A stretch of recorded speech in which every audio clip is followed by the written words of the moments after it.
마태복음 12장 38절에서 42절.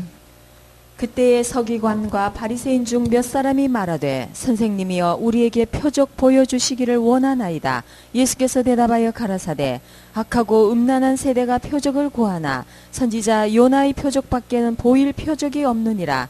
요나가 밤낮 사흘을 큰 물고기 뱃속에 있었던 것 같이 인자도 밤낮 사흘을 땅속에 있으리라. 심판때에 니느웨의 사람들이 일어나 이 세대 사람을 정죄하리니 이는 그들이 요나의 전도를 듣고 회개하였음이니와 요나보다 더 큰 이가 여기 있으며 심판때에 남방 여왕이 일어나 이 세대 사람을 정죄하리니 이는 그가 솔로몬의 지혜로운 말을 들으려고 땅 끝에서 왔음이니와 솔로몬보다 더 큰 이가 여기 있느니라.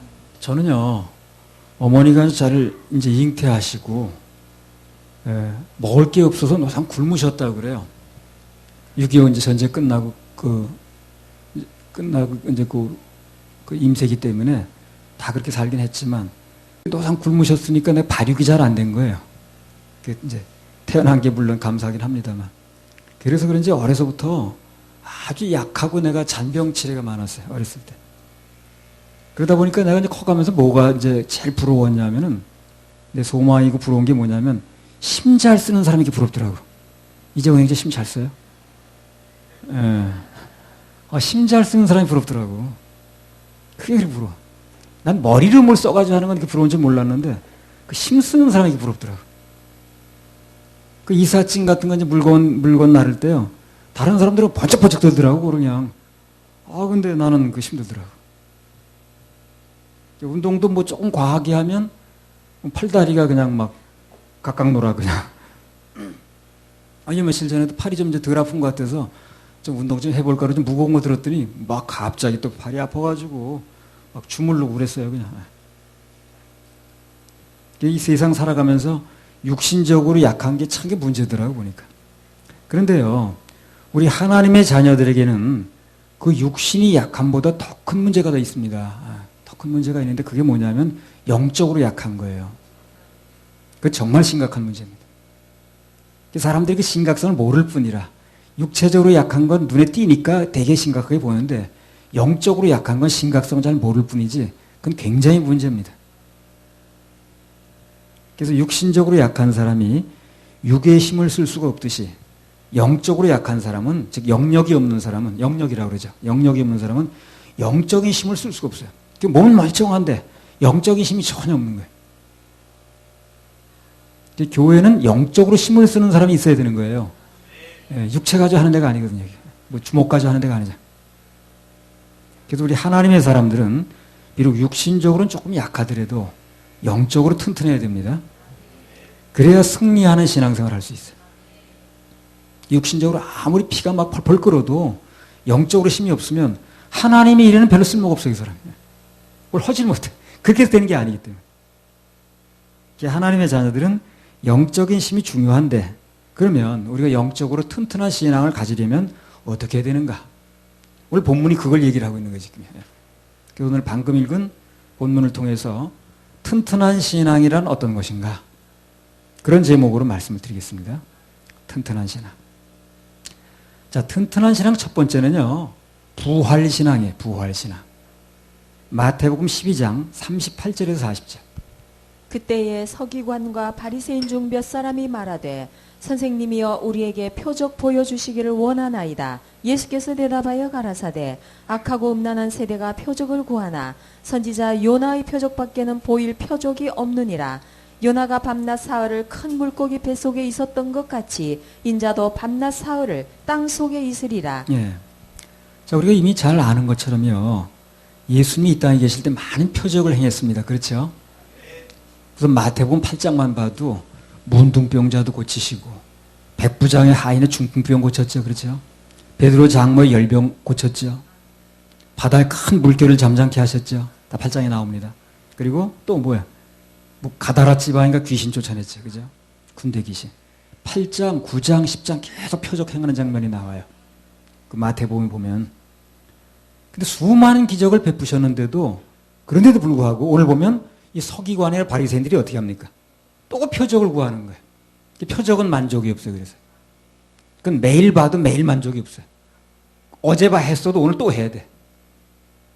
왜 그렇게 표적을 요구하느냐면요. 그 이유는 눈으로 본 것, 즉 보고 믿은 것은 믿음이 아니라서 그래요. 믿음이 생기질 않은 거예요. 눈으로 본 거는 100번 봐도 믿음이 아닙니다.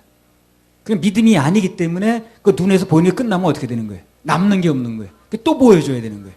믿음으로, 그게 믿음으로 남았어야 그게 믿음으로 역할을 하는 건데, 눈으로 본 건 믿음이 아닌 거예요. 그러니까 눈으로 안 보이면 믿음이 없는 거예요. 그러니까 또 요구하는 거예요. 그 전혀 그 믿음으로 하는 게 아닙니다. 뭐 예를 들어 내 손 안에 뭐 이게 시계가 이렇게 있다 칩시다. 이거 너무 크네 이거. 시계가 있어서 내가 이게 시계입니다 보여드렸죠. 그리고 내가 요 손에 뭐 있게요 물어보면 여러분들 시계라고 그러겠죠. 그건 믿음입니까? 아니에요. 그거는요. 믿음이 아니라 눈으로 본 거니까 그것은 학습됐다고 해요. 학습. 그래서 보기 전에 믿은 것이 그냥 문자 그대로 믿음으로 믿은 게 믿음이지, 보고 나서 믿는 거, 그것은 아는 거지 믿음이 아니라는 거예요. 단순히 학습된 겁니다. 뭔가 표적을 보고 생긴 믿음은요, 그것이 계속해서 나타나지 않으면 그 믿음이 유지되질 않아요. 그러니까 그 표적을 보고 쫓아다니면 어떻게 합니까? 표적이 있는다라고 하면 따라다니죠. 계속해서 그걸 요구하잖아요. 그래서 20년 전에 표적이 나한테 지금도 남아있어. 그래서 그 믿음 가지고 사는 거예요. 그런 사람이 없어요. 어제 있었어도 오늘은 또 다른 표적이 또 나와야 되는 거예요. 전혀 믿음이 속에 남아있지 않기 때문에. 그 믿음의 근거가 본 곳에 있으니까 그래요. 의인은 오직 믿음으로 말미암아 살리라 그랬는데 그게 안 되는 거예요. 그런 사람은 자꾸 더 큰 기적과 더 또 다른 기적을 요구하게 되는 거예요. 예수님이 그런 걸 잘 안 하시려고 그러는 거예요. 그런 식으로 자꾸 요구하니까. 이 사람들 믿음이 생기기 없으니까, 믿음을 유지하려다 보니까 자꾸 또 요구하는 거예요. 아무튼 간에 그 표적에 의해 생긴 믿음은 계속적으로 그런 게 나타나지 않으면 유지되지가 않는다는 겁니다. 그게 약점이에요. 처음부터 믿음이 아니었으니까 그게. 그래서 튼튼한 신앙을 가지려면 어떻게 해야 됩니까? 처음부터 오직 말씀에 대한 믿음으로 그렇게 나가야 돼요. 그래서 말씀으로 믿어져서 차곡차곡 쌓여진 믿음만이 어떤 경우가 돼도 흔들리지 않고 견딜 수가 있는 거예요. 눈으로 본 건 굉장히 분명하고, 난 눈으로 봤다니까 분명한 것 같은데 그게 남질 않는 거예요. 견디질 못하는 거예요. 매일 눈앞에서 일어나지 않는 한. 자꾸 기적과 표적을 구하는 것은 절대 튼튼한 신앙이 아닙니다. 마태복음 12장 39절. 예수께서 대답하여 가라사대 악하고 음란한 세대가 표적을 구하나 선지자 요나의 표적밖에는 보일 표적이 없느니라. 그래서 과거에 뭐 어떤 사람이 막 표적을 행했다 그러고 기적을 행했다 그러고 뭐가 무슨 병자가 일어났다 그러고 그런 집회들이 있었거든요. 그래서 그 사람 없어지니까 어떻게 됩니까? 유지돼 그게? 안 됩니다. 그게. 되질 않아요. 그 사람 통해서 일어난 뭐가 그게 유지됐던 거지, 그거에 대한 말씀에 대한 믿음이 아니었기 때문에 그 사람 눈에 안 보이면 없어지는 거예요. 그래서. 옛날에 무슨 바가무게 누구누구 해가지고 엄청 사람 따라다녔거든. 근데 지금 안 되잖아요. 그게. 여기 보면 예수님께서 말씀하시기를 악하고 음란한 세대라고 그랬어요. 음란한 세대가 표적을 구하나 그러나 선지자 요나의 표적밖에는 볼 표적이 없다 그러셨거든요.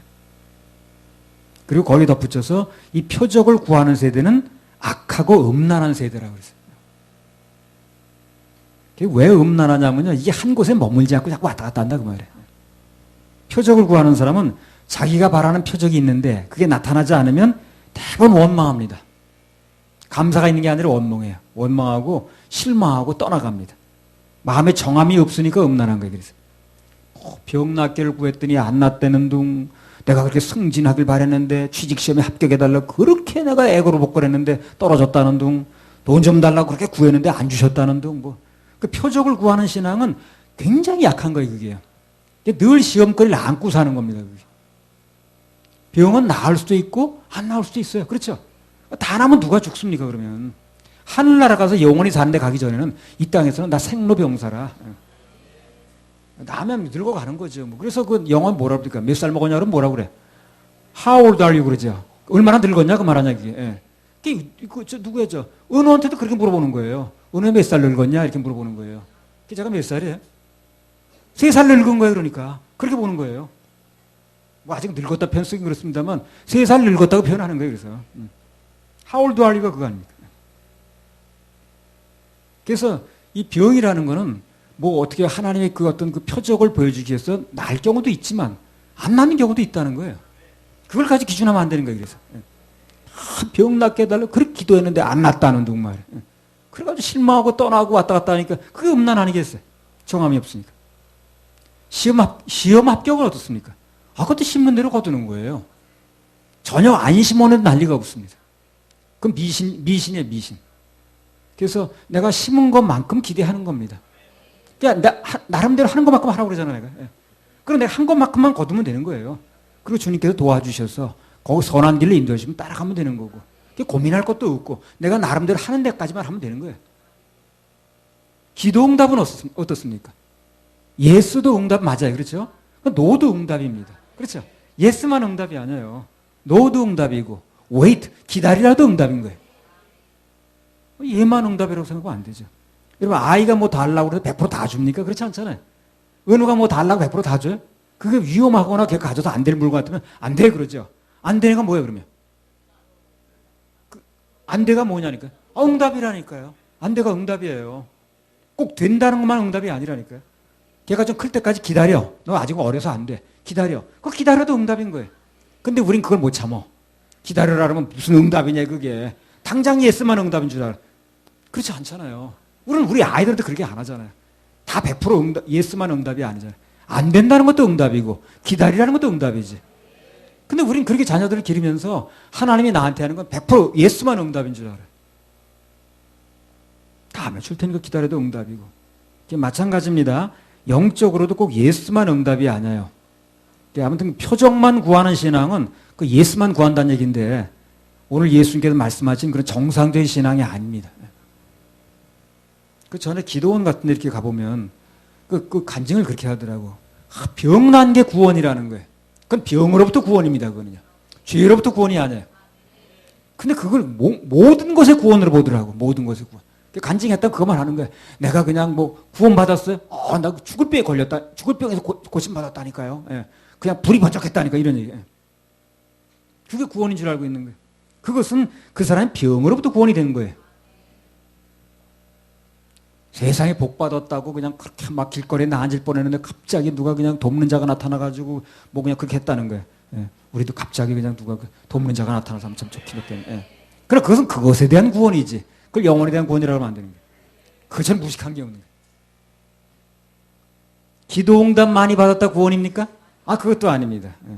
기도 응답 많이 받은 것은 그걸 통해서 뭔가 응답이 되고 그 어려운 지형에서 그 부분에 그 구원이 되는지 모르겠어요. 그래 영혼의 구원은 아닌 거예요. 그때로 그렇다고 죄가 없어지는 게 아니니까. 너무 쉬운 얘기인데 이거. 예수 이름의 능력 때문에 그런 것들이 예수 이름으로 걸고 기도하면 구하면 주신다고 그랬으니까 그런 측면의 얘기지. 그게 죄가 없어졌다는 얘기를 갖다 붙이면 안 되는 거예요. 예수 안 믿는 사람도 병 낫죠, 그죠? 그걸 어떻게 해석할 거예요? 예수 안 믿는 사람 병 날 수 있잖아요. 예수 안 믿는 사람도 잘 사는 사람도 많아요 또. 저도 20대 한 중반부터요, 30대 초반까지 나는 그 아주 황금기인데 그때 인생에 나는 어떻게 보내는지 모르겠어. 너무 위가 안 좋아가지고 그때 먹지도 못하지, 피고는 상접해 있지, 그냥 아주 너무 어렵게 보냈어요. 20대 후반부터 30대 초반까지 굉장히 인생이 좋은 시간을 나는 앓다가 다 보냈어요. 그냥. 얼마나 위장병으로 아픈지. 그때 약도 그냥 그때 병원 갈 생각을 못했는지. 약도 참 많이 먹은 거예요. 그 당시에 제일 많이 먹었던 약이 이제 암포제렘, 뭐 시메티딘이라든가 요즘 그런 약 나옵니까? 시메티딘? 그때 그걸 누가 권해 주더라고. 그런 약들을 먼저 많이 먹었어요. 그러다 이제 어느 날 제가 신학교 회장할 때 이래봬도 신학교 회장이었습니다. 제가 알아주시기 바랍니다. 신학교 회장할 때 학교에서 봄 소풍을 간다고 나한테 답사를 보내더라고. 어디 가서 이제 그 신학생들 다 이렇게 학교 갈 수 있는 장소를 답사하라고. 근데 이제 간 거예요.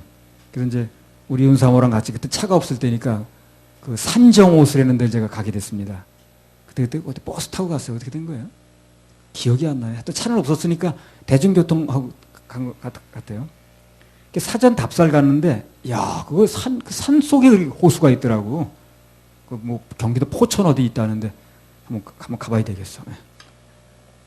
근데 거기서 무슨 마음이 내가 드냐, 아주 위장병 굉장히 고생할 때인데 갑자기 아, 주님께서 고쳐주시면 나을 수도 있겠다는 믿음이 딱 드는 거예요. 아, 이게 산에 저기 오더라고. 집에서 와서 올 수 있는 건데, 그 산에 가는데 오더라고. 그 산정호수에 딱 올라갔는데, 그 산 속에 호수가 딱 돼 있는데, 그걸 딱 보는 순간, 아, 주님께서 내 병을 고쳐줄 수 있다는 믿음이 딱 오더라고. 그래서 내가 우리 인사한테, 당신 기도 좀 해. 나를 위해서 앞으로 위장병에서 기도해. 그러면 주님께서 역사하실 것 같아. 그 믿음이 딱 오는 순간 위장병에 나은 거예요. 그것도 기적적인 일이죠. 그렇게 5년 동안 그냥 막 안 나가지고, 그렇게 막 애 먹고 그냥 여기저기 그냥 막 찾아다니고 그럴 텐데. 그 외에도 군대에서라든가 경찰관 생활할 때 많은 기적적인 일을 체험했습니다. 그래서 주 안에서는 많은 표적들이 일어날 수가 있어요. 누구나 다 그런 체험들이 있을 겁니다. 그래서 그 교회가 병든 자리에서 기도하는 것도 잘하는 것이고요. 또 야고보서 5장에 병든 자리에서 기도하라고 그랬으니까. 그래도 우리도 병든 자리에서 기도하지 않습니까? 닭이 별로, 그게 중요한 것인데, 맞는데, 분명히 할 게 하나 있는데 뭐냐면, 그게 우리가 추구하는 믿음의 본질은 아니라는 거예요, 그게. 병이 치료가 안 돼도, 기적이 안 일어나도, 우리는 예수를 믿습니다. 그렇죠? 병이 안 나도 예수 믿어요, 우리는요. 기적이 안 일어나도 예수 믿습니다. 진짜 기적과 표적은요, 내 마음속에 이미 이루어진 사실이에요. 지옥 갈 모든 죄로부터 사함받은 것. 그게 기적 아니겠습니까? 그래서 가장 큰 기적은 내 영혼이 구원받아 천국 가게 됐다는 것입니다. 그게 진짜 기적이라. 그 기적이 안 일어난 사람이 많아요. 그 기적이 안 일어났기 때문에 다른 기적을 찾아다니는 거예요. 그거 이상 큰 기적이 없는데. 그렇죠? 예. 그게 단순히 이 땅에서 그냥 표적만을 바라보는 그런 신앙은 어디 가면 병 낫는다더라, 어디 가면 능력 받는다더라, 어디 가면 불 떨어진다더라, 어디 가면 응답 잘 된다더라. 그것만 찾아다니는 거예요, 그냥. 예. 주님 따라 움직이는 게 아니라 뭐 따라 움직이는 거예요? 표적 따라 움직이는 거예요. 그래서 음란하다는 거예요. 주님 따라 다니는 게 아니기 때문에. 자꾸 영적으로 음란해집니다. 표적 따라 움직이는 신앙은 대부분 순수하지가 못해요. 심지가 견고하지도 못하고. 마태복음 12장 39절. 예수께서 대답하여 가라사대 악하고 음란한 세대가 표적을 구하나 선지자 요나의 표적밖에는 보일 표적이 없느니라. 그래서 예수님께서는 표적 구하는 그 사람들에게 당신께서 보여줄 가장 큰 표적은 무엇인가? 요나의 표적이다. 요나의 표적이다. 그 요나의 표적이 뭡니까? 요나가 니느웨로 가라 그랬는데 하나님 명령을 거부하고 다시스로 가다가 큰 풍랑 만나서 물고기 뱃속에 들어갔다는 얘기죠. 그래서 3일 만에 나왔다는 거죠. 그 물고기 뱃속에 3일 동안에 있었던 게 죽음을 얘기를 하는 거예요. 당연히 죽는 거예요. 그런데 이제 기적적으로 그 생명을 유지시켰습니다만 이제 죽음을 의미하는 거라. 그래서 물고기 뱃속에 3일 만에 나오는 게 부활을 의미하는 거거든. 예수님 십자가에 못 박혀 죽으시고 무덤 속에 계시다가 장사한 지 3일 만에 무덤에 다시 살아나시는 거. 이걸 요나의 표적으로 얘기를 하는 거예요, 지금요. 그거밖에 보여줄 게 없다는 거예요. 예수님이 부활하셔서 그래서 다시 살아나셨는데 그 생명을 우리에게 주시는 거. 이게 가장 큰 표적이란 얘기죠. 그 기적의 주인공이 우리 되어야 되는 거예요. 그게 안 되놓고 뭘 하는 건 다른 기적을 아무리 처음에 본들 그건 기적의 주인공이 아닙니다. 예수님께서 우리들에게 보여줄 진정한 기적은 죽었다가 다시 살아나는 부활의 기적, 생명의 기적. 그게 진짜라는 거예요. 이 표적과 기적은 앞으로 사단이 더 많이 합니다. 이제. 보세요. 그런가 안 그런가. 계시록 13장 11절에 14절. 내가 보매 또 다른 짐승이 땅에서 올라오니 새끼 양같이 두 뿔이 있고 용처럼 말하더라. 저가 먼저 나온 짐승의 모든 권세를 그 앞에서 행하고 땅과 땅에 거하는 자들로 처음 짐승에게 경배하게 하니 곧 죽게 되었던 상처가 나은 자니라. 큰 이적을 행하되 심지어 사람들 앞에서 불이 하늘로부터 땅에 내려오게 하고 짐승 앞에서 받은 바 이적을 행함으로 땅에 거하는 자들을 미혹하며 땅에 거하는 자들에게 이르기를 칼에 상하였다가 살아난 짐승을 위하여 우상을 만들라 하더라. 자, 이런 일이 앞으로 일어나거든요, 이제요. 이 사람인지 어떤 사람이 이렇게 하는 건데 그 뒤에서 귀신이 힘을 주는 겁니다, 이제. 그러니까 보통 사람이 할 수 없는 일을 하는 거죠. 그게 우리 시대에 아니면 요 다음 세대에 일어납니다, 이제. 여러 가지 표적이 나타나요, 사단이 이제 나타나서. 그 미혹합니다, 그걸 가지고. 심지어 하늘에서 뭐가 내려온다는 거예요. 불이 막 내려오게 해요. 그리고 다 죽게 되었는데 살아나는 기적도 일어납니다. 그런 말세가 돼서 그런 일이 앞으로 많이 일어나는 거예요. 거기에 속으면 안 됩니다. 이 거짓 기적이라는 걸 한마디로 말하면 그 눈앞에 일어난 기적이 거짓이라는 게 아니라 그것 때문에 사람들로 하여금 마음이 하나님으로부터 떠나게 만드는 거예요. 그게 거짓 기적인 거예요. 그래서 일어난 기적은 눈앞에 맞는지 모르지만 그것 때문에 하나님께 마음이 돌아오는 게 아니라 하나님으로부터 마음이 자꾸 떠나게 만드는 거예요. 그래서 그런 걸 통해서 영혼이 거듭나는 현상이 없으면 그것도 조심해야 됩니다. 앞으로 조심해야 돼. 그런 일이 앞으로 많이 일어날 거기 때문에 조심해야 돼.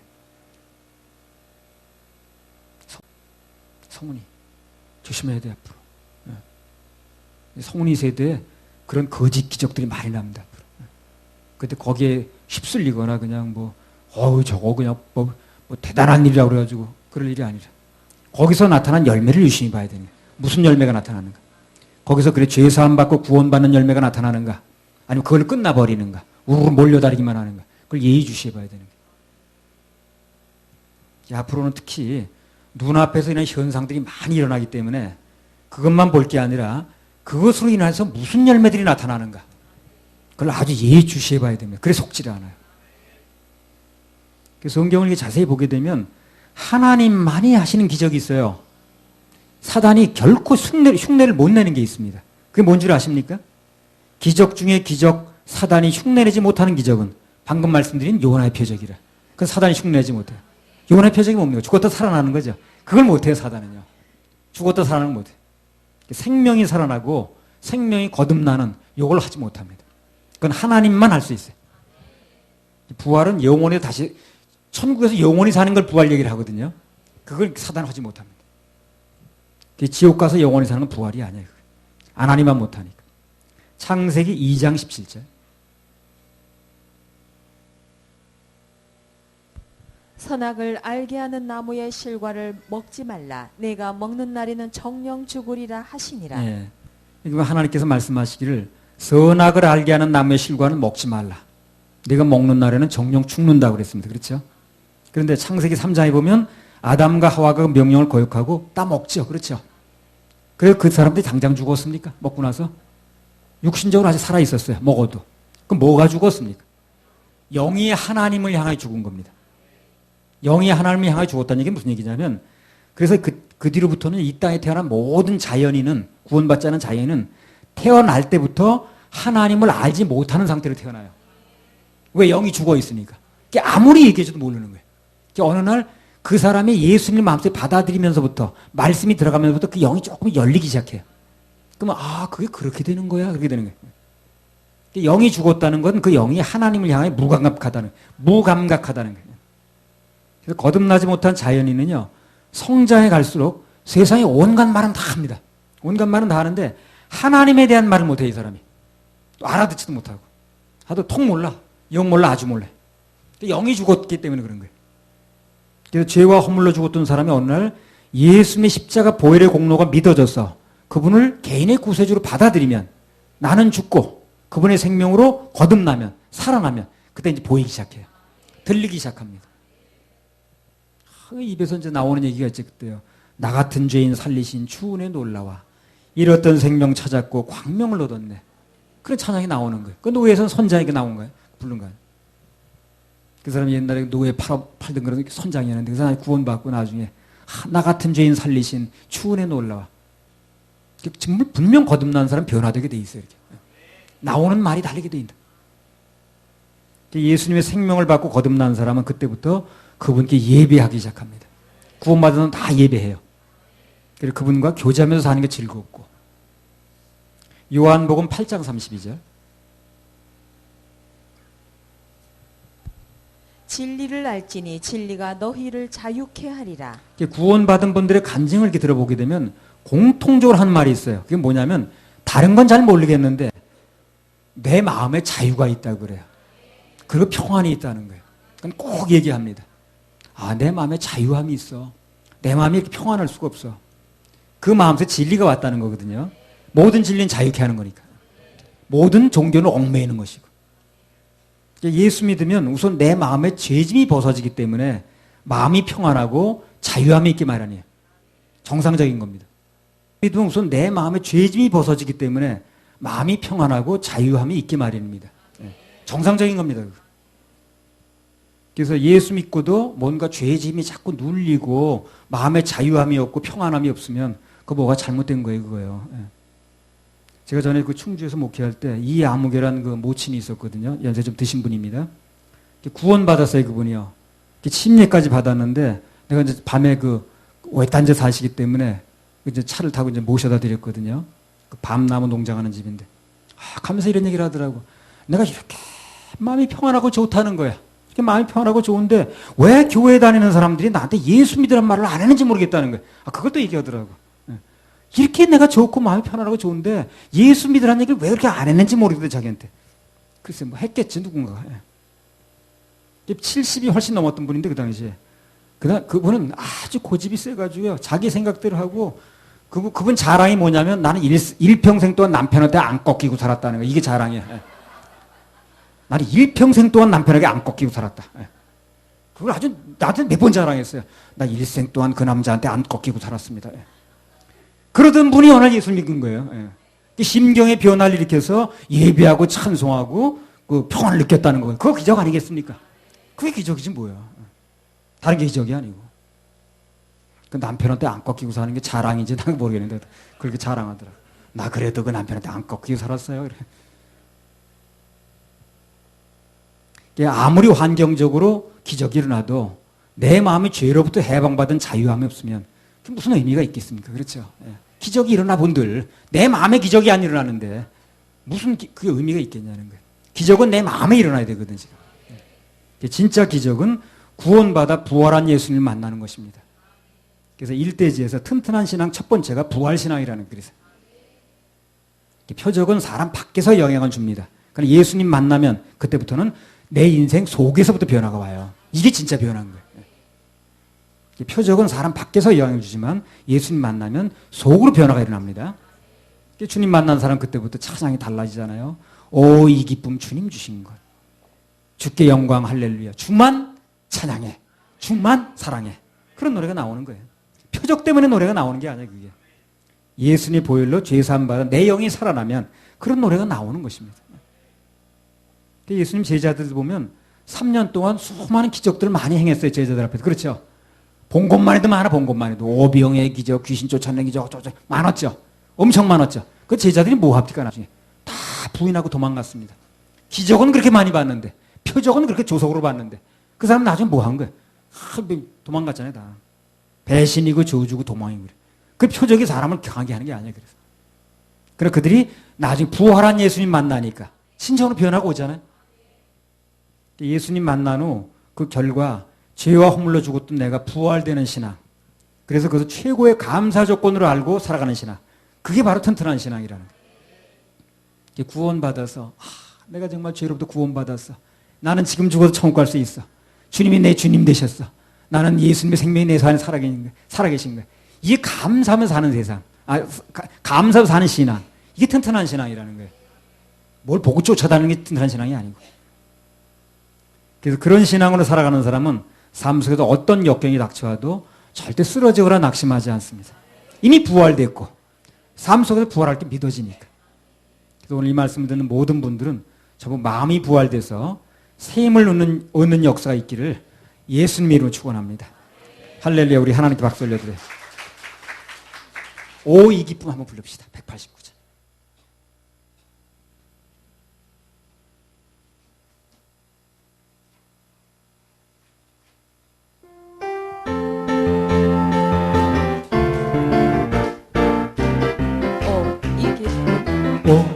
이 기쁨 주님 주신 것. 주님 주신 것. 이 기쁨 이 기쁨 주님 주신 것. 주님 주신 것. 이 기쁨 주님 주신 것. 주님 주신 것. 주께 영광 할렐루야. 주만 찬양해. 주만 찬양해. 앞뒤 동산에 꽃은 피었네. 내 마음속에 꽃 피었네. 무슨 꽃 피었네. 이 기쁨 주님 주신 것. 주님 주께 주신 영광을 주께 영광 할렐루야.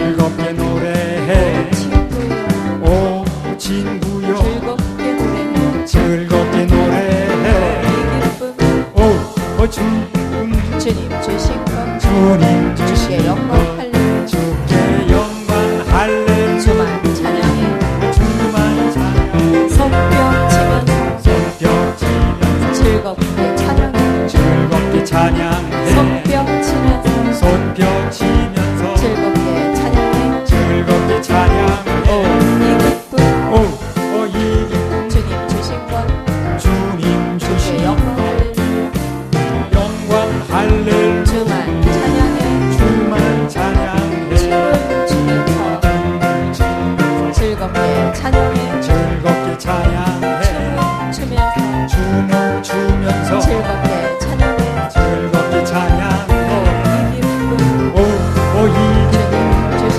것 주님 주께 영광 할렐루야 주께 영광 할렐루야 주만 찬양해 주만 찬양해 주만 찬양해가 중요해요. 주만 찬양해. 튼튼한 신앙 두 번째는요, 회개가 있는 신앙이에요. 회개가 있는 신앙. 마태복음 12장 41절 42절. 내가 지금부터 말하는 회개는요, 회개를 일반적으로 주장하는 그거는 좀 차이가 있습니다. 마태복음 12장 41절 42절. 그리고 우리는 그거 그렇게 1년 내내 주장하지도 않아요. 본문이 나왔으니까 얘기를 하는.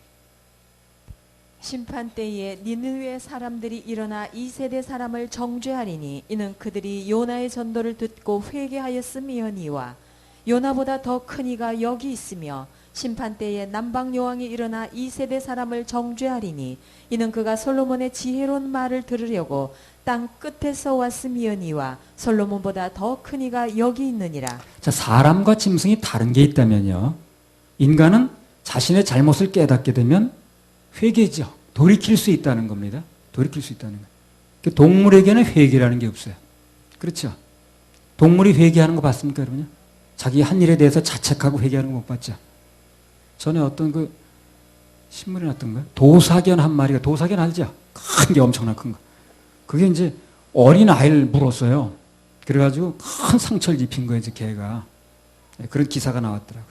원인이 뭐냐면 주인이 하도 묶어놓은 거예요, 개를. 조금 덜 울리게 해주세요. 하도 개를 묶어놔가지고 스트레스를 받아서 그렇다는 게 개가. 그래서 물었다는 겁니다. 그럼 그 개가 그 아이를 물고 나서 그 엄마한테 사과를 했느냐? 저 아주머니, 제가 어제 그 아이 물었던 개인데요. 예. 제가 또 항상 묶여 있다 보니까 스트레스 받아가지고 잠시 내 헷가닥 했나 봐요. 그래서 내 개 주제에 그냥 인간을 물고 너무 정말 죄송합니다. 예. 다시 안 그럴게요. 용서해 주세요. 회개합니다. 그렇게 말할 리가 없어요, 점승은요. 개는 물어도 그 이튿날 또 뭡니다. 회개라는 게 없어요. 동물은 근본적으로 회개할 수 없는 존재라고요. 동물이라는 것은 옛날이나 지금이나 변화가 없습니다. 회개는 변화를 수반합니다. 그래 중요해요. 회개라는 건 변화가 와요. 그래서 중요합니다. 회개가 없는 사람 변화가 오질 않아요. 여기서 회개는 돌이킴 또는 반성이라고 말해도 돼요. 반성. 여기서 말하는 회개는. 반성이 없는 사람, 돌이킴이 없는 사람, 즉 여기 회개가 없는 사람은 돌이킴, 변화가 없다니까요. 동물은 근본적으로 변화가 없어요. 2000년 전의 개나 지금 개나 똑같습니다. 사람은 다르잖아요. 회개라는 건 오직 인간만이 할 수 있는 겁니다. 하나님께서 부여하신 특권이에요, 그게요. 신앙생활은 우선 전에 내가 멋대로 가고 있었는데 내 인생이, 그 인생의 발걸음을 하나님께로 돌이키면서부터 시작이 되는 거예요. 그걸 회개라고 보는 거예요. 그래서 내 멋대로 예수님 관역판을 벗어나서 가고 있던 사람이 어느 날 보니까 내가 가고 있는 게 잘못된 거예요, 지금요. 그래서 내가 가고 있는 길이 잘못됐구나. 아, 그거 잘못된 길이네. 그래서 예수님께로 다시 돌이키는 겁니다. 그걸 회개라고 그래요. 그래서 회개 없이, 분명한 돌이킴이 없이 얼렁뚱땅 그냥 막 받아들이는 사람은요, 그 신앙에 힘이 없어요. 감사도 별로 없고. 신앙은, 그런 신앙은 조그만 일에도 잘 흔들립니다. 그리고 회개가 없는 신앙은요, 하나님과의 관계적인 측면에서도 문제가 많아요. 그래서 예수님께서는 회개와 돌이킴이 없는 신앙에 대해서 이렇게 말씀하셨습니다. 마태복음 12장 41절. 심판 때에 니느웨 사람들이 일어나 이 세대 사람을 정죄하리니 이는 그들이 요나의 전도를 듣고 회개하였음이니와 요나보다 더 큰 이가 여기 있으며. 자, 이게 방금 읽은 본문에 보면 마지막 심판 때 누가 사람을 정죄한다는 거예요? 첫째는 니느웨 사람이라고 그랬어요. 이 니느웨는 당시 아수르 얘기하는데 아시리아라고 그러죠. 아주 인류 역사에서 가장 잔인한 민족 중에 한 사람이에요. 그 사람들이. 전쟁 포로를 잡으면 뭐 제네바 협약 그런 게 없었나 봐, 그 당시에. 막 사람의 가죽을 벗기고요. 막 눈을 빼고요. 아이벤 여자의 뭐 배를 가르고요. 긍휼이라고는 전혀 찾아볼 수 없는 그런 민족이었어요. 그래서 그 나라가 쳐들어가면 미리 겁먹고 그냥 나중에 도망가버려 사람들이. 그런 민족이었다고요. 근데 중요한 건 뭡니까? 요나의 전도를 듣고 회개했다는 거예요, 이 사람들이. 돌이켰다는 겁니다. 그것도 요나가 하기 싫어서 억지로 한 건데, 그거. 예. 그 마지못해 한 걸 듣고 돌이켰어요. 그러니까 돌이켰다는 건 뭡니까? 예수님께 방향을 잡았다는 거죠. 그리고 방향을 잡았으면 그분이 해놓은 일을 믿어야 되는 거죠. 근데 그 전에 돌이킨 방향 전환이 필요하다는 거예요. 회개로 끝나버리면 구원이 안 되는 거예요. 그래서 돌이키는 방향 전환이 필요한데 그 방향 전환을 했으면 그분을 받아들여야 되는 거죠. 거기 복음이 나와야 되는 거죠.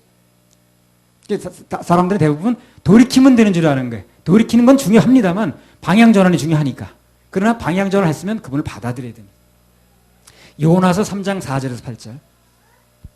요나가 그 성에 들어가며 곧 하룻길을 행하며 외쳐 가로되 40일이 지나면 니느웨가 무너지리라 하였더니 니느웨 백성이 하나님을 믿고 금식을 선포하고 물론 대소하고 굵은 배를 입은지라.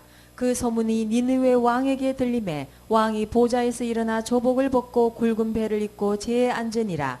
왕이 그 대신으로 더불어 조서를 내려 니느웨에 선포하여 가로되 사람이나 짐승이나 소떼나 양떼나 아무것도 입에 대지 말지니 곧 먹지도 말 것이요 물도 마시지 말 것이며 사람이든지 짐승이든지 다 굵은 배를 입을 것이요 힘써 여호와께 부르짖을 것이며 각기 악한 길과 손으로 행한 강포에서 떠날 것이라. 야, 이 사람들 확실하게 회개합니다, 정말. 그렇죠? 요나의 전도를 듣고 나더니 요나가 성의껏 전도한 것 같지도 않아 보니까 가기 싫어 억지로 한 거니까. 하나님의 역사입니다. 위로는 왕으로부터 아래 백성들까지 참 금식을 하는 거예요. 그리고 굵은 베옷을 입고요. 회개를 했다는 겁니다. 그리고 짐승까지 베옷을 입혔어요. 그 짐승도 금식했어요. 보통 일이 아니야. 그 동네 개도 다 금식했습니다. 이 배운 얘기가 나왔으니까요. 지난번에 그런 게 있더라고요. 도봉산에 등산 가는데 어떤 사람들이 장례 문화 바꾸라고 서명을 받더라고. 그렇죠? 서명 받았죠. 뭘 서명을 받나 보니까 그 사람들 얘기가 그런 얘기예요. 사람이 죽으면 배로 수의를 입히죠, 지금요. 맞나? 배로 수의를 입히잖아요. 그게 잘못됐다는 거예요. 뭐가 잘못됐냐면 이거 배옷은 죄인들만 입는 거랍니다. 그게 원래 배옷은 죄인이 입는 거래요. 그게 돌아가신 분은 죄인을 만들어도 되겠냐는 거예요. 왜 돌아가신 분은 죄인을 만드냐는 거예요. 그 베옷을 입힌다는 게 죄인이 입는 거기 때문에 왜 돌아가신 아버지, 부모님을, 어머님을 죄인을 만들어가지고 관에 넣냐는 거지. 그래서 비단 옷을 입혀야 된다는 거예요. 비단 장사 아닌가 모르겠네. 그거 바꾸자고 이제 서명 받는 거예요. 그래서 이제 바꾸자고. 그래서 그 배옷 입히는 거 하지 말자고. 그 얘기였죠? 그런 얘기죠. 죽으면요. 평소에 입던 옷 그대로 입으면 됩니다. 난 그거 주장하는 사람.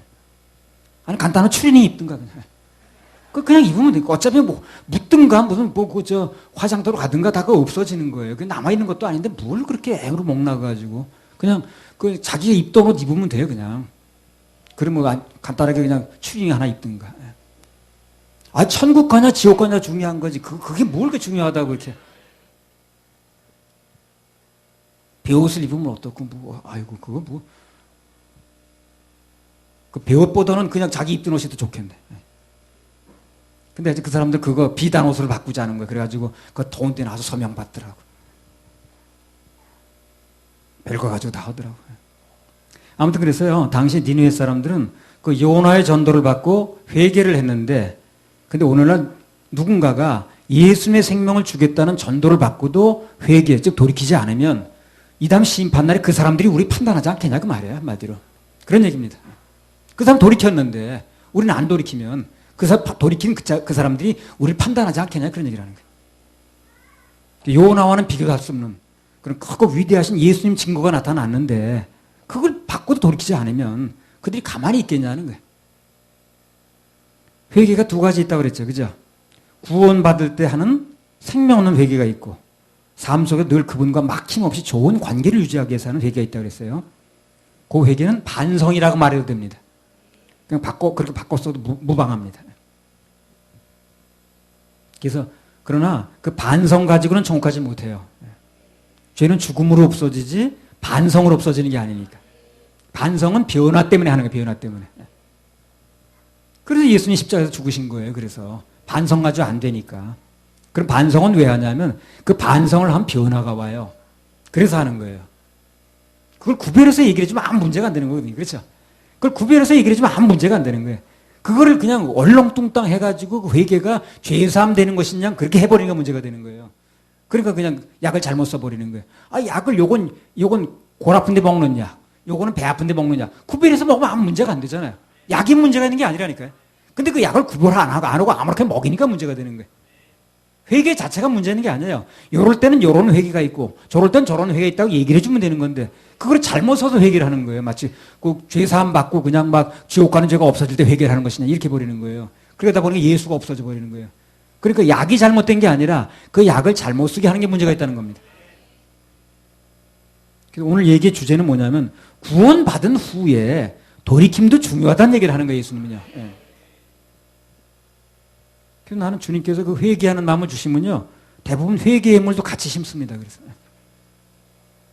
방금 말씀드린 대로 그럴 때 회개는 지옥 갈 영혼이 죄사함 받는 그런 회개가 아니라 그냥 내가 돌이키는 거예요. 삶 속에서. 내 변화를 위해서. 그리고 하나님의 관계에 막힌 걸 뚫기 위해서. 그걸 구별해서 얘기를 해줘야 된다는 거예요. 또 어떤 사람은 그걸 또 모르고 여기 가면 회개를 또 인정을 안 한대. 그렇게 말한 적이 없습니다. 좀 제대로 듣고나 말했으면 좋겠어요. 죄로부터 구원을 얻으려면 주님께서 내 지옥 갈 모든 죄를 십자가에서 다 짊어지시고 돌아가셨다는 그 믿음, 그게 중요합니다. 예. 그러나 그 회개 자체가 생명 없는 회개가 때 구원이 되는 거고, 그러나 그 뒤에 돌이킴의 회개는 그것은 반성에 가까운 회개이기 때문에 그 반성 가지고 구원받는 것이 아니다라는 거, 이것만 구별해 주면 돼. 그렇다고 해서 내 삶 속에서 돌이키는 회개가 전혀 필요 없다고 말한 적이 없다니까요. 그 회개가 다 중요하니까. 그래서 그게 안 되면 그 사람은 신앙생활에서 변화도 없고 성장이 없습니다. 말씀을 드리면 아, 내가 이 부분에 잘못되고 있구나. 돌이켜야 되겠구나. 하고 돌이킬 때 변화가 오는 거예요. 성장이 옵니다. 뭘 듣고도 돌이키지 않은 사람은 변화가 없더라고요. 두 번째 그 대지에서 튼튼한 신앙 두 번째 대지에서 그 돌이키는 부분을 얘기를 하는 겁니다. 지금. 자, 마태복음 12장 42절. 심판 때에 남방 여왕이 일어나 2세대 사람을 정죄하리니 이는 그가 솔로몬의 지혜로운 말을 들으려고 땅 끝에서 왔음이오니와 솔로몬보다 더 큰 이가 여기 있느니라. 이 남방 여왕이라고 하는 이 사람이 뭐냐면 열왕기상 10장에 보면요. 하나님의 지혜를 들으려고 멀리서 왔어요. 여자가요. 솔로몬한테. 아마 자세히는 몰라도 그 비우고 나라를 비우고 왔을 때 굉장히 그 큰 맘 먹고 왔을 겁니다. 그 왕이 나라를 비우는 게 쉽지 않잖아요. 큰 먼 길 올 때. 그래서 그동안 아주 그냥 무슨 일이 일어날지 모르는데 그걸 다 감수하고 온 사람이라. 왜? 말씀 들으려고. 지혜 들으려고. 그래서 그 모든 것을 감수하고 하나님 지혜를 듣겠다고 열일조차고 온 사람이기 때문에 오늘날 가까운 데 있으면서도 말씀 들으려고 하지 않는 사람을 판단한다는 거야, 이 사람이. 난 이렇게 먼 데서도 왔는데 당신은 엎어지면 코다치도 왜 안 오는 거야? 그들이 판단한다는 얘기라. 그 얘기를 하는 거예요. 그렇잖아요, 오늘날. 그렇게 먼 데서 온 사람도 있는데, 말 타고, 마찰 타고 왔는지. 근데 오늘날 정말 전철이 있고, 버스가 있고, 자가용이 있는데, 가까이 있는데도 안 오는 사람들이 있잖아요. 그런 사람은 나중에 판단한다는 얘기라는 거예요. 조금만 개인적인 일이 있어도 우선 그 일부터 보고, 그냥 빠지기가 일수고 이런 사람은 하나님의 지혜를 들으려고 수천리 길을 왔던 시바 여왕이 그런 사람을 판단하지 않겠느냐, 그런 얘기입니다. 전에 어떤 사람이요, 내가 이제 그 충주에 있을 땐가, 그 지존파도 자기 지옥 갈 모든 죄를 십자가에서 해결하신 예수님을 믿고 받아들이면 구원받을 수 있다 그랬거든. 있죠? 있잖아요.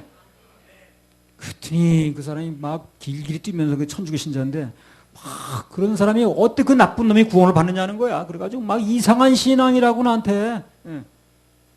막 비난하고 그냥 막 펄펄 뛰면서 얼굴이 빨개져가지고 그냥, 예.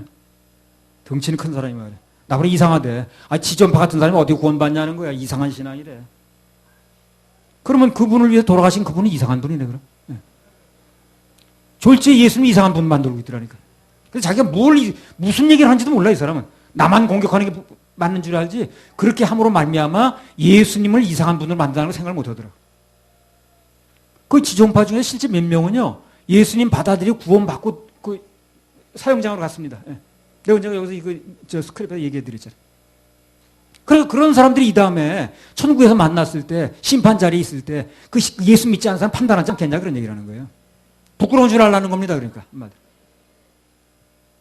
아무튼 그래서 하나님의 말씀이 내 심령에 떨어지면 진정한 돌이킴, 회개의 역사가 일어나야 됩니다. 구원받을 때도 생명 없는 회개가 있어야 되지만 삶 속에서도 말씀이 떨어지면 돌이킴이 있어야 돼요. 돌이킴 뭘 돌이켜 맨날 그렇게 살지. 변화가 없다니까 그런 사람은. 나만 허물이 있는 거야. 목사나 집사는 더 잘못하던데. 그렇게 물고 들어가지 마세요, 여러분이요. 예. 그렇게 물고 들어가지 마시고 나만 판단하면 되는 거예요. 나만 돌이키면 되는 거지 뭘 남을 물고 늘어지나. 그런 사람이 있더라니까. 목사도 장로도 집사도 도와드려 나보러. 그건 물고 들어갈 필요 뭐 있냐고. 말씀 앞에 나만 변화되면 되는 거지. 하나님 앞에서 나를 살피는 게 중요하지. 그래 진정한 회개가 되는 거 아니야? 그래서 구원도 이 세상의 구세주는 오직 예수님밖에 없다. 생명 없는 회개득에 오는 거고 그들이 튼튼한 신앙생활도 돌이킴이 있을 때 유지가 된다는 겁니다. 그 뭐 생소한의 회개 부정한다 그러는데 전혀 난 그렇게 말한 적이 없습니다. 단 그 회개를 잘못 써서 심각한 부작용을 겪지 말라. 이렇게 말한 적은 많아요, 내가. 죄는 회개로 없어지는 게 아니라 예수님 십자가 보혈의 공로를 믿을 때 없어지는 거거든. 그러나 그 말과 우리 삶 속에 전혀 돌이킴 필요 없다. 그 말하고는 전혀 다른 말이라는 거예요. 그래서 아무튼 자신의 잘못을 하나님 앞에서 인정하고 정직하게 돌이킬 때 그때 튼튼한 신앙생활이 된다는 거.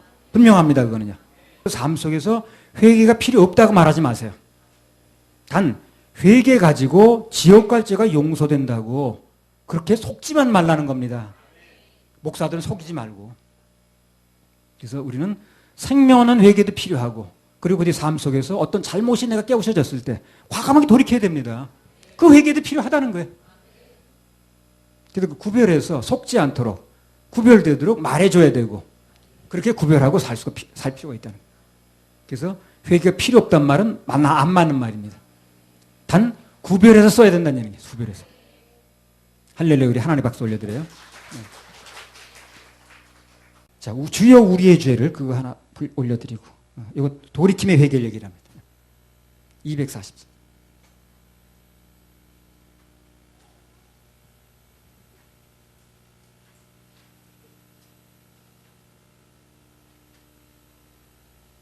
잘못된 게 있으면 신앙생활에서 그렇죠? 돌이켜야 됩니다. 네. 그게 필요 없다고 말하면 안 되는 거예요. 난 그렇게 말한 적이 없어요. 그렇게 말하면 안 되죠. 돌이킴 반드시 필요하죠. 돌이켜야 변화가 오는데 돌이켜야 성장이 되는데 안 그러면 맨날 그대로 있는데.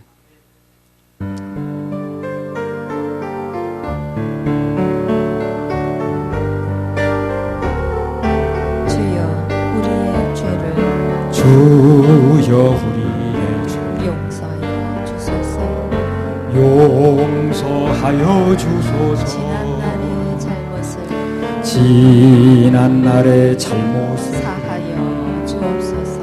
사하여 주옵소서. 주여 우리의 죄를 주여 우리의 죄를 용서하여 주소서. 용서하여 주소서. 지난 날의 잘못을 사하여 주옵소서. 사하여 주옵소서. 주여 나의 죄를 위하여 주여 십자가를 지셨네. 십자가를 지셨네. 주님 가신 그 길을 나도 걸어야 하네. 주님 가신 그 길을 나도 걸어야 하네. 우리의 죄를 주여 우리의 용서하여 주소서. 용서하여 주소서. 지난날의 허물을 지난날의 허물을 사하여 주옵소서. 사하여 주옵소서. 주여 우리의 죄를 주여 우리의 죄 용서하여 주소서. 용서하여 주소서. 지난날의 허물을 지난날의 허물을 사하여 주옵소서. 사하여 주옵소서. 주여 오른손 들고 주여 나의 죄를 위하여 나의 죄를 위하여 주여 십자가를 지셨네. 십자가를 지셨네. 나의 생명 다하여 나의 생명 다하여 주를 위해 살리라. 주를 위해 살리라. 주님 가신 그 길을 주님 가신 그 길을 찬양하며 살리라. 찬양하며 살리라. 삶 속에 돌이킴 필요합니다. 필요합니다. 그래 변화가 있어요. 발전이 있습니다. 이건 분명히 잘못된 것이다. 이건 말씀이 비춰 잘못된, 과감히 돌이켜야죠. 그걸 고집 부리고 있을 이유가 없는 거예요. 그잖아요. 그러나 그것과 예수님 십자가에서 우리 죄를 다 사해 놓으셔서 그것을 믿는 것을 그 예수님만을 믿는 생명 없는 회개와는 별개란 얘기를 하는 거예요. 그걸 구별해 줘야 된다.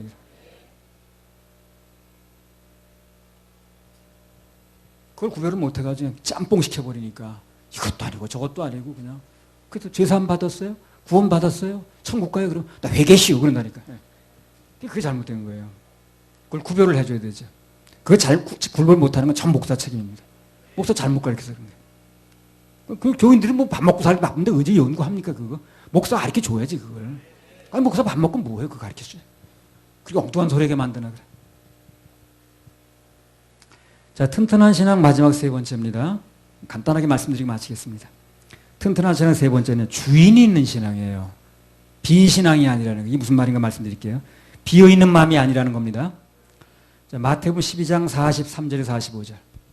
더러운 귀신이 사람에게서 나갔을 때에 물 없는 곳으로 다니며 쉬기를 구하되 얻지 못하고 이에 가로되 내가 나온 내 집으로 돌아가리라 하고 와보니 그 집이 비고 소재되고 수리되었거늘 이에 가서 저보다 더 악한 귀신 7을 데리고 들어가서 거하니 그 사람의 나중 형편이 전보다 더욱 심하게 되느니라. 이 악한 세대가 또한 이렇게 되리라. 자, 여기 핵심은 뭐냐면 44절에 그 마음이 비어 있었다는 거예요. 이 마음을 비워둔 게 문제인 거예요. 그 사람들 그러죠. 마음을 비워야 돼. 그래서 도 닦는 게 다 마음 비우겠다는 거거든. 그게 문제예요. 비워둔 상태로 두게 되면 뭐가 또 들어와요. 왜? 영의 세계는 공간이 없으니까. 더 나쁜 게 들어온다는 거예요. 그래 비워두지 말고 예수님으로 채워야 됩니다. 그걸 지금 얘기하는 거예요. 자, 우리 보통 기생충이요. 그냥 바로 바다에 있던 기생충이 사람을 바로 들어오질 않아요. 중간 숙주라는 게 있습니다. 중간 숙주. 그렇죠? 기생충이 어떤 인체로 이렇게 들어가려면 중간 숙주를 거쳐서 들어갑니다. 그래서 귀신은 사람의 마음을 떠나서 활동할 수가 없어요. 사람의 마음에 들어와서 숙주를 삼는 거예요. 특히 귀신은 사람 속으로 들어오려고 합니다. 사람 속으로 들어와서 그 사람의 인격을 통해서 역사를 하는 거예요. 사람이 일하는 것처럼 보이게 만드는 거예요. 그러나 사실은 그 뒤에 귀신이 일을 하는 거죠. 그 숙자가 그거라니까. 기숙사할 때 우리 숙소 정한다고 그러죠. 그때 숙자예요. 유숙한다 할 때 숙자입니다. 그러니까 숙주라는 게 뭐예요? 거기 가서 기숙한다 이거예요. 산다 그 말이에요. 산다. 그래서 기생충이나 어떤 바이러스나 이런 게 그 바이러스보다 기생충이 직접 몸으로 들어가기 어려운 거예요. 바닷물 속에는 기생충이 내 입을 금방 들어올 수 없잖아요. 그러니까 조개라든가 어떤 중간 숙주로 들어가는 거예요. 그걸 사람이 먹으면 들어온다는 거예요. 숙주가 거처를 얘기를 해요. 거처. 중간 숙주는 중간에 거처하는 중간에 그 거치는 숙소라고 말이지.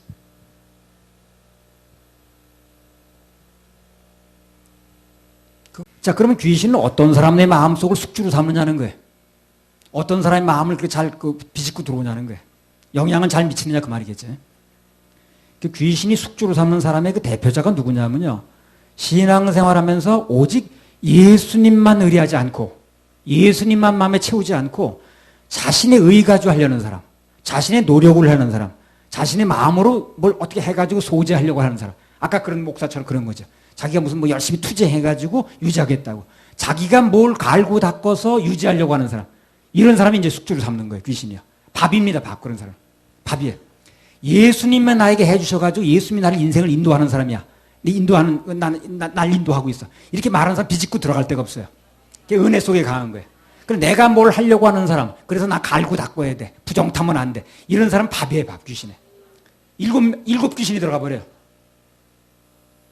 그래서 그런 사람은 세월이 가면요. 아주 똘똘 뭉쳐가지고 그렇게 강할 수가 없어요. 예수님의 은혜가 들어가지 못해요. 그 마음속에는. 전혀 들어가지 못합니다. 부정하다 그러고. 내가 열심히 이렇게 갈고 닦아야지 무슨 예수님의 은혜를 막 사는 거 아니야? 그 사람들. 이게 그 은혜가 들어갈 틈이 없는 거예요. 성경의 주제가 헤세드인데 성경의 주제가 들어갈 틈이 없어요.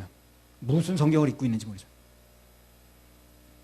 예수님만 의뢰하지 않고 자기 자신의 의와 노력으로 자꾸 청소를 하려고 그러고 자기 마음을 소재하려고 그러고 청소하려고 그러고 수리하고 살아보려고 그런 사람은요.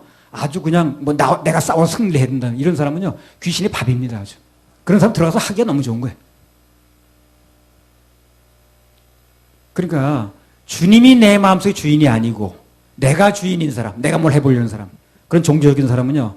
귀신의 영향을 받는 대표적인 사람들입니다. 아주 그런 사람 숙주 삼기가 너무 좋아요. 귀신이. 아주 그 안에 들어가 살아 그냥 자기 집처럼. 그런 사람에게는 방금 말씀드린 것처럼 7배나 많은 귀신이 오는 거예요. 더 악해지는 거예요. 그래서 그렇게 아주 그렇게 똘똘 뭉친 사람은 전혀 복음이 안 들어가더만. 예. 복음을 너무 무시하고 예수님 십자가에 일어났다는 일도 무섭게 여기고 자기가 하는 것만 오라. 자기가 뭘 하는 것만 성애차. 내가 열심히 무슨 새벽 기도를 한다든가 뭘 한다 이것만 성애차지 그분이 십자가에 일어난 자체가 크게 느껴지지 않는 거예요. 그 얘기가 크게 느껴져야 되거든. 예수님이 십자가에 일어나신 일, 십자가에 해결하신 일, 이 은혜가 크게 느껴와야 되는 건데 그건 너무 가볍게 느껴져. 그럼 내가 뭘 하는 것만 크게 느껴지는 거예요. 귀신의 영향 받아서 그런 거예요. 그게.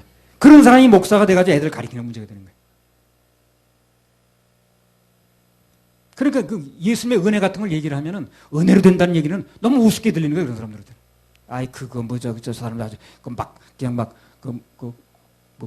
뭐예요? 그 뭐라고 표현해요? 그 사람들이 경거망동한다던가. 예. 아 예수님의 은혜가 얼마나 대단한 건데 그게요. 내 행동에 비하겠어요 그게요. 그렇잖아요. 내가 도 닦는 거에 비하겠냐고 그게. 내가 열심히 하는 거에 내가 선행하는 거에 비하겠어요. 예수님이 하신 선행이. 그걸 큰 얘기를 하는 거지. 길에 가다 그 동냥하는 사람 볼 적마다 동전 한 푸지 다 안 주는 사람들이 뭐 그 무슨 선행을 내놓을 게 뭐 있겠어 사람한테. 예수님이 한 선행을 얘기를 해야지. 예수님이 해놓은 일을 얘기를 해야 되는 거지. 내가 하는 걸 얘기를 하는 게 뭐가 의미가 있겠냐고 그게. 그 얘기를 들을 필요는 또 뭐 있고. 예수님이 한 일을 들어야지.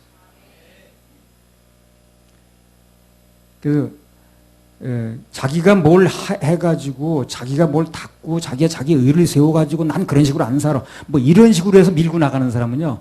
아주 사단의 밥이에요. 밥. 그러다 보니까 자기 의로 마음을 청소하고 살아보려고 하는 사람은 늘 시험 충만이라 그냥. 예. 왜? 자기가 스스로 갈고 닦은 마음으로 볼 때는 어때요? 전부 잘못된 거예요, 사람들이. 왜 저렇게 살아, 저 사람은? 왜 저렇게 판단하는 거야? 왜 이렇게밖에 못해? 내 갈고 닦은 마음으로 보면 다 어떻게 돼? 다 잘못된 거지. 그래, 시험 충만해, 그 사람 맨날 다. 시험이 끝날 날이 없어. 그 귀신이 아주 거기 들어가서 살아, 그냥. 예수님의 은혜를 보는 시각이 열려야 되는데, 내 의를 닦아가지고 하는 시각에서 보면 전부 잘못된 거야, 사람들이. 아, 저 사람 왜 저렇게 행동하는 거야? 왜 저렇게 말하는 거야? 아, 이렇게 하면 좋겠구만. 맨날 그거 하다 세월 다 가는 거야. 그게 내가 귀신의 영향을 받고 있다는 걸 알아야 돼요, 여러분요. 상대가 왜 이렇게 못하냐, 맨 이런 생각만 들어가는 거야, 이제. 내 마음, 내 갈고 닦아진 마음에서 보면 그게 보이는 거야, 이제. 예수님의 은혜 속에서, 내 억만제가 가려진 은혜 속에서 보게 되면 그것도 가려지는 건데. 내가 갈고 닦은 마음에서 보게 되면 그게 전부 잘못된 거야. 판단 대상인 거야. 그래, 시험을 아주 달고 살아요, 그런 사람은요. 그게 자기가 시험을 달고 산다고 생각하지 않고 자기 의가 옳다고 생각하는 거예요. 귀신의 영향을 받았다는 걸 알아야 돼요. 귀신이 나를 숙주 삼고 있구나, 지금. 이걸 알아야 되는 거예요.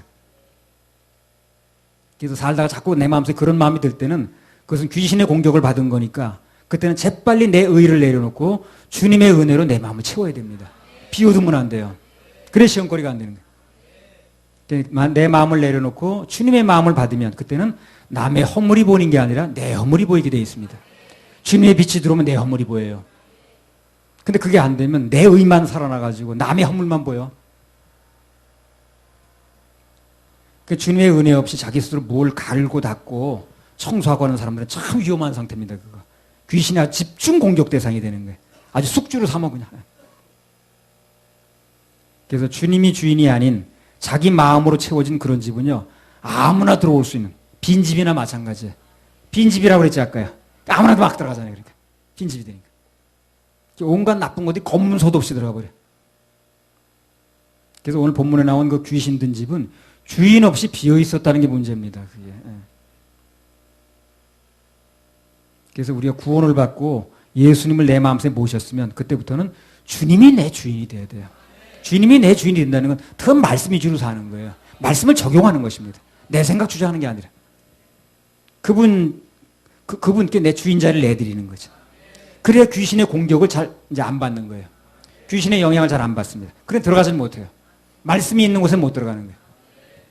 물 없는 곳으로 다닌다고 그러잖아요. 물이 말씀이거든 그때. 말씀 없는 곳으로 피어다니는 거예요 지금요. 그 보니까 자기 의는 많은데 말씀이 없어. 그럼 그거 아주 밥이야 밥. 그 마음은. 그래서 아주 귀신이 숙주 잡기에 딱 좋은 마음이라. 내가 아무리 노력을 해도 예수님이 내 마음의 주인이 되지 않는 신앙은 언제 무너질지 모르는 아주 약한 신앙이라. 그래서 내 노력으로 쓸고 닦고 유지하는 신앙은 절대 튼튼하지 않습니다. 튼튼한 신앙은 예수님께서 내 마음의 주인이 돼서 그분이 나를 인도해 가는 그런 신앙이에요. 그래서 은혜 속에 강하라는 거거든. 그래서 뭔가 신앙이 튼튼지 못한 사람은 교회 오고 안 오는 것도 자기 결정해. 자기 결정해. 자기가 주인이 돼가지고. 뭘 드리고 안 드리는 것도 내가 결정해. 헌신 봉사하는 거 전부 자기가 결정해. 그 자기가 기준이니까. 그래서 그런 신앙은 아주 귀신이 밥이라니까. 그래서 결정도 예수님이 하시고 내 결정은 그분에게 맡겨드리고 주인은 그분에게 내드리고 그러면 안전한 겁니다. 그러면 그 마음에는 귀신이 들어갈 수가 없어요. 영향을 미치지 못하는 거예요. 늘 주인 없는 집이 되다 보니까 귀신이 밥이 되는 거예요. 주님께서 주인이 아니고 자기가 주인 노릇하는 것은 아주 안방 내주는 겁니다. 들어오라고. 말씀대로 안 하고 내가 주인이 돼서 내 생각 내 주관대로 사는 것. 그래서 마치 주인 없는 집 같아서 귀신이 들어와서 아주 난장판 치기 딱 맞아. 그런 사람은 반달 귀신 속에 또 사는 거야. 그래서 우리는 주님, 특히 그분의 말씀으로 채워야 됩니다. 내 마음을 주님 없이 말씀 없이 비워두면 안 돼요. 위험한 상태입니다. 주일날 와서 말씀을 듣고 채우는 게 굉장히 중요합니다. 빈 집은 그냥 이 물건은 비워두면 돼요. 그러나 이 공간이라는 것은 시공을 초월해서 비워두면 비워지질 않아요. 자, 이 물컵에 물이 들었죠. 물 다 마셨어요. 그럼 비워진 겁니까? 이게 아닙니다. 공기로 채워졌어요. 영의 세계는 공백이 없어. 공백이 없어요. 뭔가 채워지게 돼 있어요. 귀신의 세계는 영의 세계죠. 그러니까 채워지는 거예요. 예수님 외에 그걸 비워두면 안 되는 거예요. 그래서 그러면 나는 비워둬서 깨끗이 마음을 비웠어. 비워둔 게 아니라니까요. 거기 귀신이 7귀신이 다 채워진다니까. 오늘 본문에 나왔잖아요. 비워진 거 더 들어갔다고. 그걸 몰라 사람들이 영의 세계를. 물건의 세계인 줄 아는 거예요. 물건의 세계는 청소하면 잠이 비워지는지 모르지만 영의 세계는 공백이 없다니까. 더 나쁜 게 들어가는 거예요. 비워두는 게 중요한 게 아니라 모든 종교를 비우겠다는 거거든. 비워두는 게 좋은 게 아니라 예수님이 채우는 게 중요한 거예요. 모든 종교로 비우는 사람은 그런 식으로 신앙생활하는 사람은 예수님의 은혜가 들어갈 길이 없어요. 거기 너무 채운 게 많아가지고 한번 해보세요. 뭔가 자기 의로 채웠다는 사람은 예수님 은혜가 안 들어가죠. 귀신의 공격으로도 방어가 되려면 안전하려면 예수님께서 내 마음의 주인이 되셔야 된다는 거예요. 주님이 내 마음의 주인이 돼서 그분의 말씀으로 꽉 차 있을 때 그때 튼튼한 신앙이 되는 겁니다. 그래서 우리는 오늘도 빈 마음이 아니라 주님의 말씀으로 채우고자 이 자리에 온 겁니다. 그래서 아멘으로 말씀을 채워야 돼요. 예배 실패하면 말씀이 채워진 게 없으니까, 채워진 말씀이 없으니까 일주일 내내 사단의 공격으로부터 어떻게 돼요? 속수무책인 거예요. 채워진 게 없으니까. 그럼 빈 집이니까 막 들어가는 거예요. 일주일 내내 그 사람은 하고 다니는 일이 전부 귀신의 영향을 받고 다니는 거예요. 이게. 겉은 멀쩡한데 채워진 게 없으니까. 그래서 주일날 말씀으로 채우는 게 중요한 거예요. 그래서 할렐루야. 하나님께 박수 올려드려요. 자, 오늘 말씀을 정리하겠습니다. 튼튼한 신앙은 표적을 바라는 신앙이 아니라 부활 신앙이라고 그랬어요. 그 다음에 튼튼한 신앙은 회개하는 신앙이라고 했습니다. 돌이킴이 없는 신앙은 변화와 성장이 없다고 그랬어요. 내가 변화가 없고 계속 가도 성장이 없는 사람은 내가 돌이키지 않는 게 없는가 살펴봐야 됩니다. 고집 쓰고 있는 건 없지 않는가. 튼튼한 신앙 세 번째는 뭡니까? 주님이 주인 되신 신앙이라고 했어요. 빈 마음이 되면 안 되는 거예요. 내가 주인이 아니라 항상 그분의 말씀으로 내 마음이 채워진 상태라고 그랬습니다. 오늘 이 말씀을 들으신 모든 분들이 모두 튼튼한 신앙이 되어서 그래서 이 땅에서 영향력 있는 그리스도인으로 살아가시길 바랍니다. 할렐루야. 우리 하나님 박수 올려드려요.